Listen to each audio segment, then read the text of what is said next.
কি সুন্দর কালার আসছে আর হাই আসসালামু আলাইকুম এভরিওয়ান।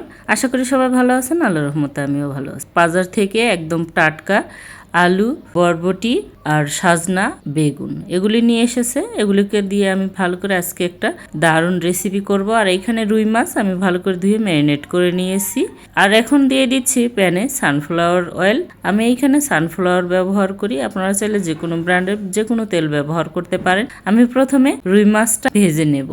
মাছটা আমি আগে থেকেই ধুয়ে পরিষ্কার করে লবণ, হলুদ, মরিচের গুঁড়োতে ম্যারিনেট করে রেখেছিলাম। এই মাছটাই এখন ভেজে নিই। আজকের রান্নাটা কিন্তু অসাধারণ একটা রেসিপি। এই রেসিপিটা কিন্তু এই গরমের সময় সেরা রেসিপি বলা চলে।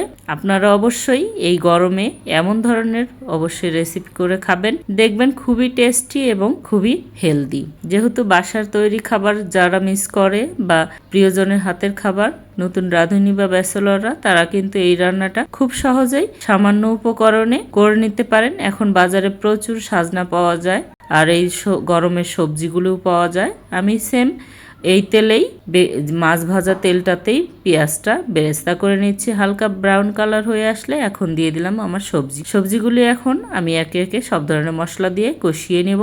লবণ, হলুদের গুঁড়ো, মরিচের গুঁড়ো, ধনিয়া রাঁধুনির গুঁড়ো আর রসুন বাটা, সামান্য জিরা বাটা দিয়ে এবার ভালো করে কষিয়ে নেব।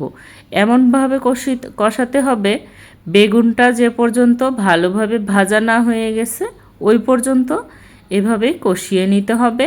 বেগুনটা কিন্তু না কষানো হলে আগে ঝোল দিয়ে দিলে খেতে বেশি ভালো লাগবে না। এই জন্য একটু সময় নিয়ে ঢাকনা দিয়ে ঢেকে ভালো করে কষিয়ে নিলে মশলাটা প্রপারলি সবজিগুলোর ভিতরে প্রবেশ করে।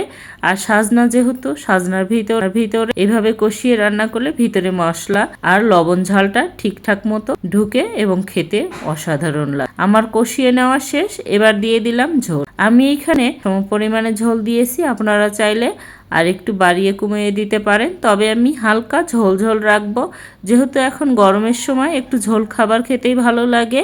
আর রোজা থেকে এই ধরনের খাবার দিয়ে কিন্তু সেহরি বা এই রাতে ভাত খেতে কিন্তু খুবই ভালো লাগে। আপনারাও অবশ্যই এমন পাতলা ঝোলের মাছ দিয়ে রান্না করে খাওয়ার চেষ্টা করবেন, শরীরের জন্য খুবই উপকার। এখন যেহেতু খুব গরম পড়ে গিয়েছে, এতদিন বেশি গরম ছিল না, তবে ভুনা খাবার খাওয়া গিয়েছে।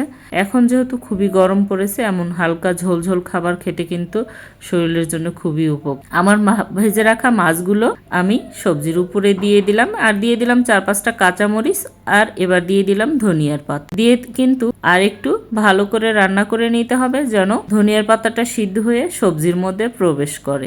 আমার যেহেতু মাছটা আগে থেকে ভেজে নেওয়া ছিল, তাই আমি লাস্ট পর্যায়ে মাছটা উপরে বসিয়ে দিয়েছি।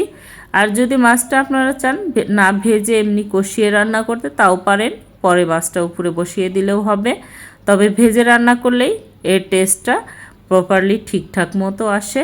আপনারা অবশ্যই ভেজে নেওয়ার চেষ্টা করবেন। আর যদি যারা ভাজা মাছ পছন্দ করে না, তারা কিন্তু নর্মালি কষিয়ে রান্না করলেও করতে পারে। তবে আমার কাছে যেহেতু মাছটা ফ্রিজের ছিল, সেজন্য একটু ভেজে নিই। এবার দেখুন কি সুন্দর কালার আসছে, আর আমার মাছটা কিন্তু হয়ে গিয়েছে। আমি চুলাটা অফ করে দিয়েছি। দারুণ একটা ফ্লেভার বের হয়েছে। কে কোথা থেকে আমার এই ভিডিওটি দেখছেন অবশ্যই কমেন্টে জানাবেন। ভিডিওটি ভালো লাগলে লাইক শেয়ার দিয়ে আমার পাশে থাকবেন।